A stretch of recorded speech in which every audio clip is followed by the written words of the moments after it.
Hey everyone, I need to tell you about something that happened last month. It's still making my blood boil just thinking about it. So, picture this. My husband, Mark, ex-husband now, thankfully, is, or was, a real estate developer. Ambitious. That's one word for it. Arrogant? Definitely another. The kind of arrogance that clung to him like expensive cologne, always a little too strong, a little too noticeable. And me? Well, I run my own small marketing agency, Creative Spark. I'm good at what I do, damn good. I can craft a narrative, build a brand, make even the dullest product seem irresistible. But Mark always treated my business like it was just a little hobby, something to keep me busy while he, built empires. That's how he saw himself, anyway. A modern-day Rockefeller, just waiting for his chance. Our marriage had been strained for a while. Like a rubber band stretched to its breaking point. He was constantly traveling, always closing deals, and increasingly distant. He'd come home late, smelling faintly of someone else's perfume and stale scotch, and collapse into bed without so much as a good night.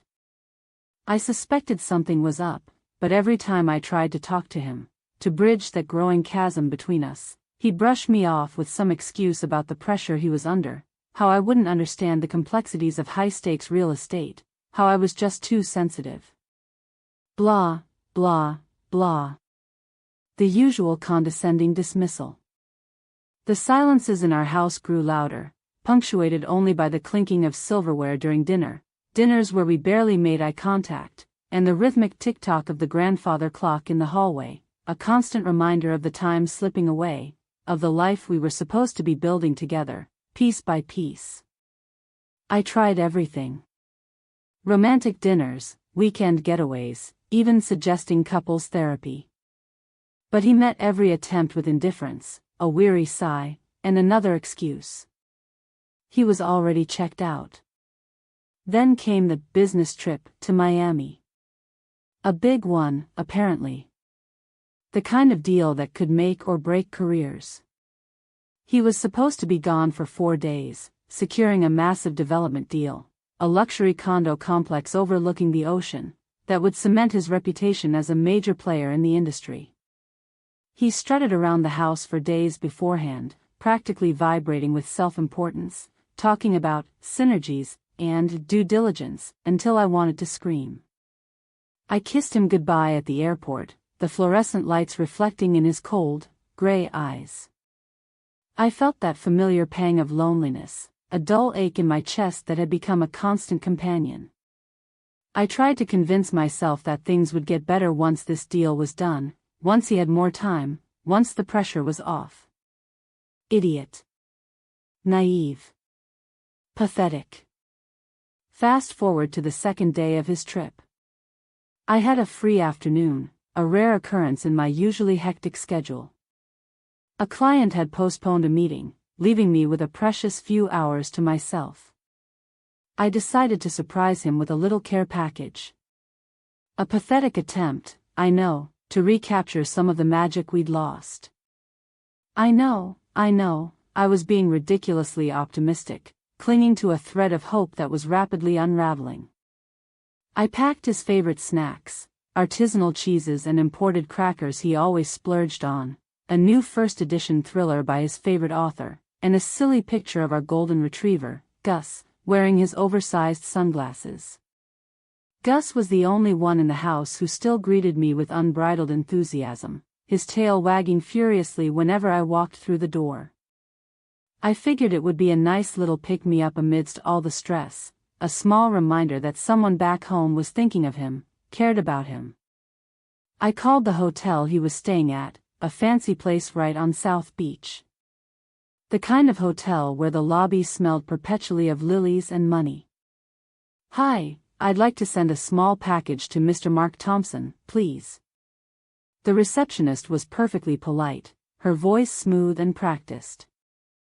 "Certainly, ma'am. Could you spell the last name for me?" I spelled it, THOMPSON, and she said, "One moment." Then, a slight pause. An almost imperceptible hesitation, like a record skipping on a vinyl. It was so subtle, I almost missed it.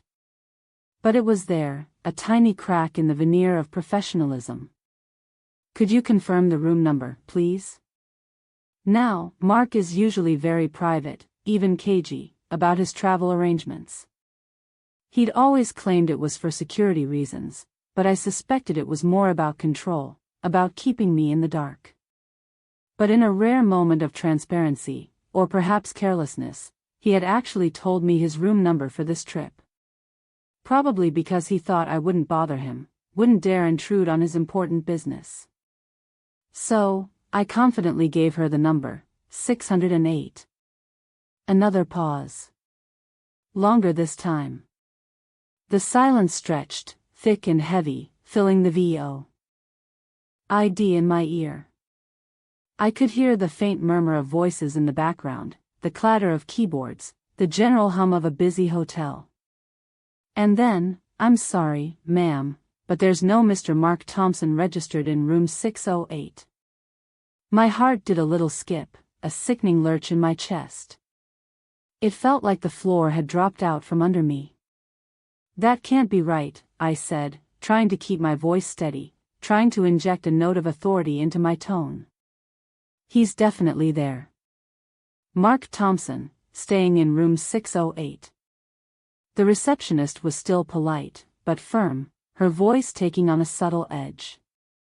"Ma'am, I can assure you there is no guest by that name in that room. Perhaps you have the wrong hotel?" "Oh, I had the right hotel, all right. The Fontainebleau, a glittering monument to wealth and excess. I just didn't have the whole story. The real story. The one he was so carefully hiding from me." I thanked her, my voice trembling slightly, and hung up, my hands shaking so badly I nearly dropped the phone. My mind was racing, a chaotic jumble of thoughts and emotions. Had he checked out early? Was he using a different name? A false identity to cover his tracks? Or, was he with someone else? The thought hit me like a punch to the gut, leaving me breathless and nauseous. I paced around my office, the walls closing in on me. I couldn't just sit there, paralyzed by doubt. I needed answers. I needed to know the truth, no matter how painful it might be. I did some digging. A little social media stalking, a few well-placed calls. I felt like a detective in a cheesy crime novel, desperately trying to piece together the clues. It didn't take long to find the truth. A friend of a friend, who worked at a similar real estate firm, had seen Mark at a trendy rooftop bar in Miami, the Sky Lounge, overlooking the city. Not alone. He was with a woman. A very attractive, very young woman. Early 20s, probably. Long blonde hair, a killer smile, and a body that could launch 1,000 ships. And they were definitely more than just colleagues. They were holding hands, laughing, leaning in close, whispering in each other's ears. The photos my friends sent were grainy, taken from a distance, but the message was clear: Mark was cheating on me. That was it. That was the moment everything changed. The hurt, the anger, the betrayal, it all coalesced into a burning desire for revenge. A white-hot rage that consumed me, leaving nothing but a thirst for retribution. Not just any revenge, mind you. Not a simple act of spite, like slashing his tires or emptying his bank account. It had to be something epic. Something that would hit him where it really hurt: his precious career, his carefully constructed image of success, his insatiable ambition. Now, remember how I said I run a marketing agency? Well, one of my biggest clients is a rival real estate firm. Titan Properties. A much larger firm, with a reputation for aggressive tactics and a killer instinct. They were sharks, circling in the water, always looking for an opportunity to devour their competition. And they just so happened to be bidding on the same development deal as Mark's company. The Ocean Vista project. The one he was so desperate to win. I knew that Mark's company was holding a crucial board meeting in his hotel room, yes, room 608, the scene of the crime, on the third day of his trip. He needed to impress his investors, finalize the details, and seal the deal.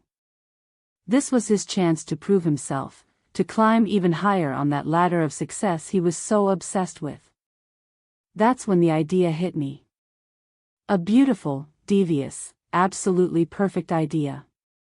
It was like a lightning bolt, illuminating the darkness, revealing a path to vengeance I hadn't even known existed. I called David Harding, the CEO of Titan Properties. A ruthless businessman with a silver tongue and a steely gaze. He was known for his cutthroat tactics and his unwavering pursuit of success. I told him everything.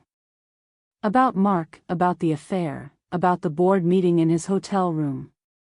I laid it all out for him, painting a vivid picture of Mark's deception and vulnerability. And then I presented my plan. A plan so audacious, so daring, it would either be a spectacular success or a complete disaster. At first, he was hesitant. He paced around his office, his brow furrowed, considering the implications. It was unconventional, to say the least. A high-risk, high-reward strategy that could backfire spectacularly. But I painted a picture for him. I showed him how we could disrupt Mark's meeting, undermine his credibility, expose his hypocrisy, and ultimately sabotage his chances of winning the deal. I showed him how we could turn Mark's ambition against him, using his own arrogance to orchestrate his downfall.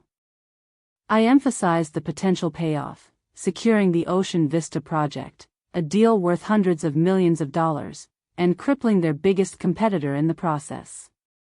It was too tempting to resist. He was in. His eyes gleamed with a predatory hunger. "All right, Sarah," he said, his voice low and gravelly. "Let's do it." The next day, I arrived at the hotel, dressed in my most professional power suit. A sleek, black number that exuded confidence and authority. I felt like a soldier going into battle, armed and ready to fight. I breezed past the front desk, ignoring the receptionist's curious glances, and headed straight to the elevators. I had coordinated everything with David's team.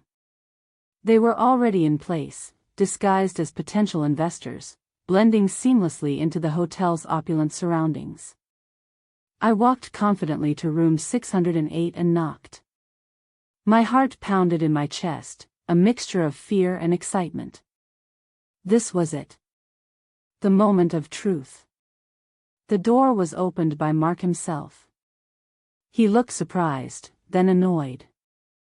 His eyes narrowed, and his jaw tightened. "What are you doing here?" he asked, his voice tight, laced with suspicion. "Oh, darling," I said, my voice dripping with saccharine sweetness. I plastered on a fake smile, the kind I used to reserve for insufferable clients. "I just thought I'd surprise you. I brought a little something to liven up your board meeting." I pushed past him, ignoring his protests, and strode into the room. And that's when the real show began. Following my lead, a dozen of David's investors flooded into the room. They were loud, boisterous, and incredibly disruptive. They started peppering Mark with ridiculous questions, questioning his business acumen, even making fun of his tie.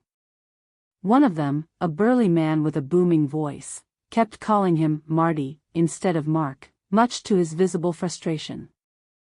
Mark was livid. His face was red, his veins were popping out of his forehead.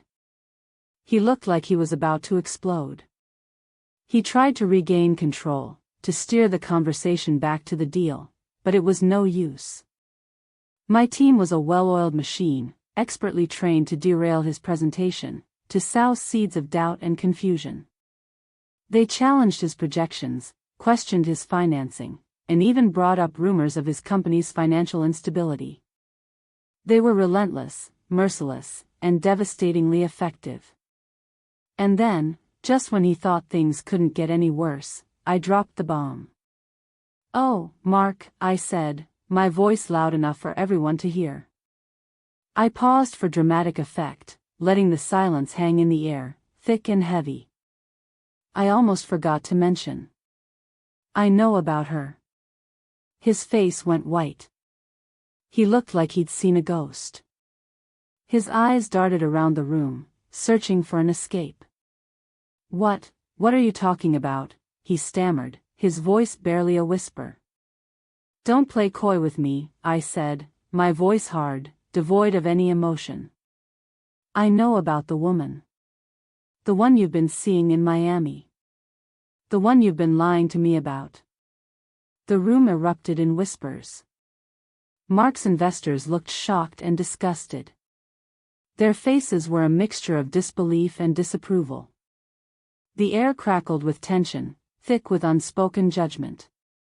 His reputation, his credibility, his entire career, it was all crumbling before his eyes. I turned to his investors. "Gentlemen," I said, my voice clear and strong, resonating with conviction. "I wouldn't trust this man with a dime.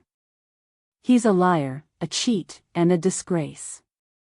You're better off investing your money elsewhere." And with that, I turned and walked out of the room, leaving Mark standing there, humiliated and defeated. I didn't look back.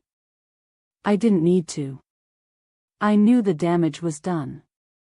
The aftermath was glorious. Mark's deal fell through. He lost several key investors. And his reputation was permanently tarnished. He became a pariah in the industry, a cautionary tale whispered in hushed tones. Titan Properties, on the other hand, secured the deal and made a fortune. David Harding called me personally to thank me, his voice filled with satisfaction. Oh, and I filed for divorce. And yes, I made sure to mention the affair in the paperwork. I wanted to make sure he paid for what he'd done, in every way possible. Some people might say my revenge was petty. Maybe it was. But it felt damn good. It was cathartic, liberating, empowering. He underestimated me, he disrespected me, and he thought he could get away with it. He was wrong. He thought I was just a wife, a homemaker, a woman with a hobby business. He thought I was too weak, too naive, to fight back. He was wrong. I am a businesswoman, a survivor, and a force to be reckoned with. So, that's my story.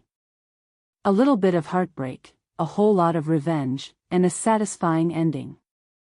I guess the moral of the story is, don't mess with a woman who runs a marketing agency and has a killer client list. You'll regret it. Now, I'm curious. Have you ever gotten revenge on someone who really deserved it? Let me know in the comments below. And if you enjoyed this story, don't forget to like and subscribe for more tales of justice served. The days following my little surprise in Miami were a whirlwind of legal paperwork, awkward phone calls from mutual acquaintances, and the satisfying sound of Mark's voicemails piling up on my phone without me ever bothering to listen to them. I reveled in the quiet satisfaction of knowing he was suffering, that his carefully constructed world was crumbling around him. The divorce proceedings were surprisingly straightforward. Mark, humbled and desperate, didn't put up much of a fight. He knew he was in the wrong, and he knew that any attempt to contest the divorce would only expose him to further scrutiny and damage his already ruined reputation. I walked away with a generous settlement, more than enough to secure my financial future and expand my business. Creative Spark thrived. The buzz surrounding my Miami escapade, as some of my more gossipy clients referred to it, actually brought in new business. People were intrigued by my story, impressed by my resilience, and drawn to my unwavering determination. I became known as the woman who took down her cheating husband, a badge of honor I wore with pride. I even started writing a blog, Revenge is a Dish Best Served Bold, where I shared my story and offered advice to other women who had been wronged. It became surprisingly popular, a community of strong, independent women who supported each other and shared their own tales of triumph over adversity.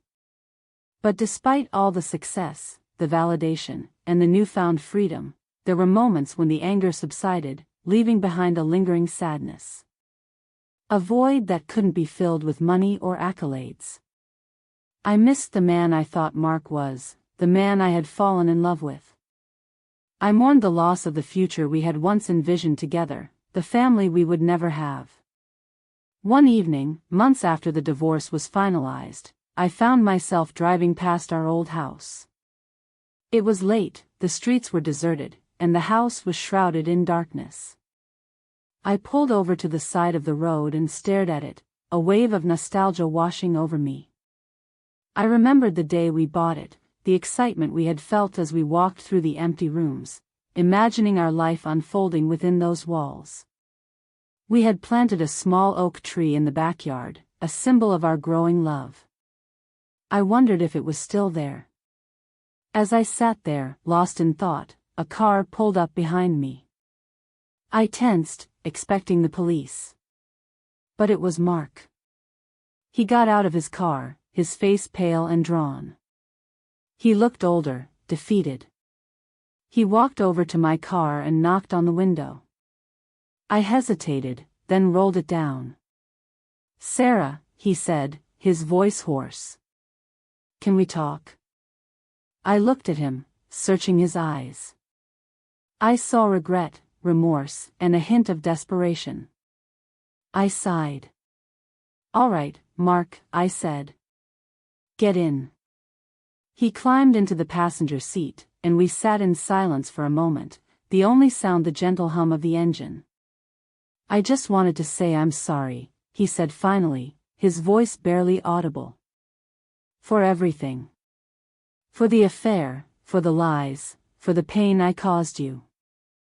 I looked at him, surprised by his sincerity. "Why now, Mark?" I asked. "Why didn't you say this before?" "I was too proud," he said. "Too arrogant to admit I was wrong. I thought I could fix everything, that I could just move on. But I can't. I've lost everything, Sarah. My career, my reputation, my wife." He started to cry, tears streaming down his face. I felt a pang of sympathy for him, a fleeting moment of compassion. But it quickly passed. He had made his choices, and he had to live with the consequences. "I don't know what to say, Mark," I said. "I'm sorry you're hurting. But you did this to yourself." He nodded, wiping his eyes with the back of his hand. "I know," he said. "I deserve it." We sat in silence for a few more minutes, then he said, "There's one more thing I wanted to tell you. The Ocean Vista deal, it wasn't just about the money. It was about proving myself to my father. He always thought I was a failure, that I would never amount to anything. I wanted to show him that I could be successful, that I could make him proud." I remembered Mark's father, a stern, unforgiving man who had always been critical of his son. I understood Mark's need for validation, his desire to please his father. But it didn't excuse his behavior. "I understand, Mark," I said. "But you can't let your father's expectations dictate your life. You need to find your own path, your own happiness." He looked at me, his eyes filled with gratitude. "Thank you, Sarah," he said. "For everything. For being honest with me, for holding me accountable. You're a good person." I smiled, a genuine smile this time. "You're not so bad yourself, Mark," I said. "Just a little lost." He smiled back, a weak, watery smile. "Maybe," he said.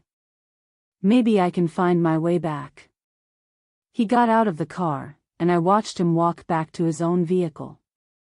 As he drove away, I felt a sense of closure, a feeling of finally being free. I had gotten my revenge, and it had been satisfying. But it hadn't brought me happiness. True happiness, I realized, came from within. From forgiving yourself, from letting go of the past, and from embracing the future. I started the engine and drove away, leaving the old house behind. I didn't look back. I was ready to move on, to start a new chapter in my life. A chapter filled with love, laughter, and endless possibilities. The oak tree in the backyard, I hoped, would continue to grow tall and strong, a symbol of resilience and hope. And I, too, would continue to grow, to learn, and to thrive. My revenge was over, but my life was just beginning.